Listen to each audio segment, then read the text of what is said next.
Buenas tardes, profesor. Mi compañera Julia Medina y mi persona Carolina Vargas. Vamos a comentarle lo que fue el análisis de caso que se realizó, el tercero. Bueno, primero que todo, el análisis nos determinaba, nos pedía las presiones de vapor de sodio o nos daba las presiones de vapor de sodio líquido y nos daba presiones en milímetros de mercurio y temperatura en Celsius.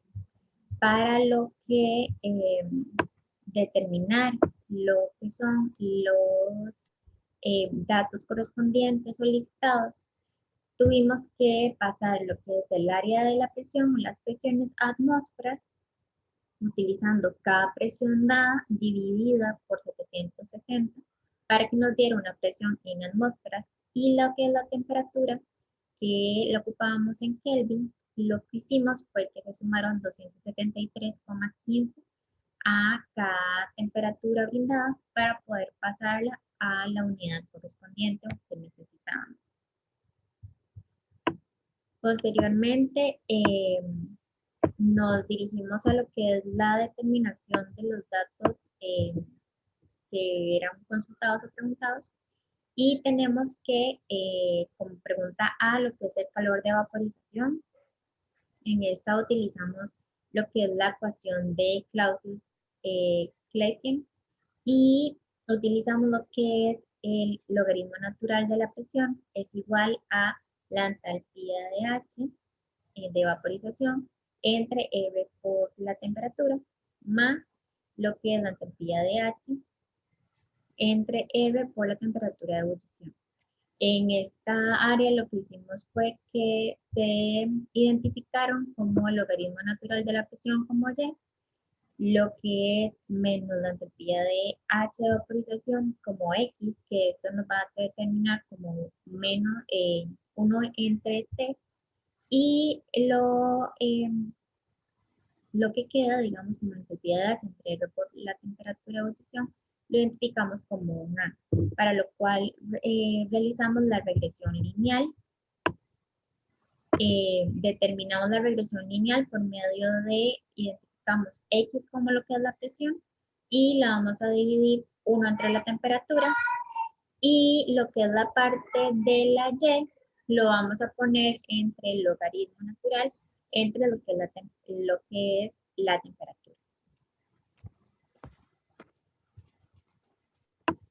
Para lo cual nos da que un logaritmo natural de la presión es igual a menos el dato correspondiente y la ocupación brindada.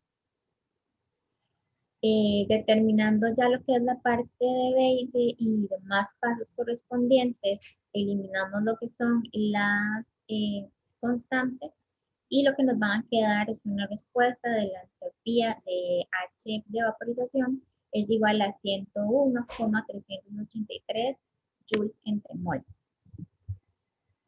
Para lo que es la parte B, ya obteniendo lo que es la entalpía de vaporización, lo que nos queda es la determinación de la temperatura de ebullición. La temperatura de ebullición, como podemos despejar en lo que es la fórmula brindada por Clausius, vamos a lo que es sustituir por lo que es la temperatura de ebullición o lo que nos había determinado como A en regresión lineal, que eran 10,4949, y lo sustituimos en lo que es la ecuación para determinar la temperatura de ebullición. Esta temperatura de ebullición nos da 1162 Kelvin. Posteriormente nos dirigimos a la determinación de la entropía de vaporización, para lo cual se realizó una división de lo que era la entalpía de vaporización entre la temperatura de ebullición. Para esta temperatura, para la determinación de la entropía de vaporización, determinamos que tenía que ser, como nos había indicado, tenía que dar un valor similar a 88 joules entre Kelvin por mol. Al determinar o sustituir en lo que es la ecuación de la entropía de vaporización, nos determina que el resultado de esta entropía nos da 87.25 joules entre Kelvin.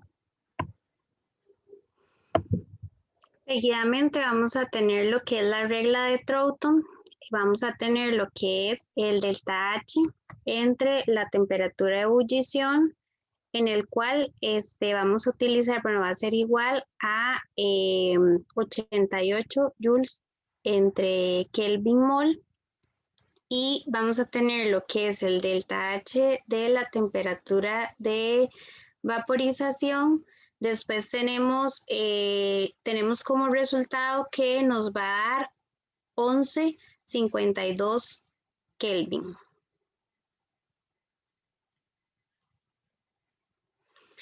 Seguidamente tenemos lo que es el diagrama de flujo. Se tomó los datos de presión y temperatura, se realizan las conversiones correspondientes, lo que es la presión y la temperatura, y tenemos como los resultados obtenidos, procedemos a realizar los cálculos utilizando la ecuación de Claus, lo que es el logaritmo natural de la presión menos el delta H de la vaporización entre R por T, y el delta H más el delta H entre R por la temperatura de ebullición, teniendo como resultado 101,384 joules entre mol. Seguidamente tenemos lo que es la temperatura de ebullición, donde vamos a tener un resultado de 111 Kelvin. Después tenemos lo que es la entropía de vaporización, que tenemos lo que es el delta H de la vaporización entre la temperatura de ebullición, en el cual tenía que ser los 88 joules Kelvin entre mol. Y después tenemos lo de la regla de Troughton, que va a ser el delta H entre la temperatura de ebullición, en el cual como resultado final tuvimos lo que fue los 11.52 Kelvin. Muchas gracias.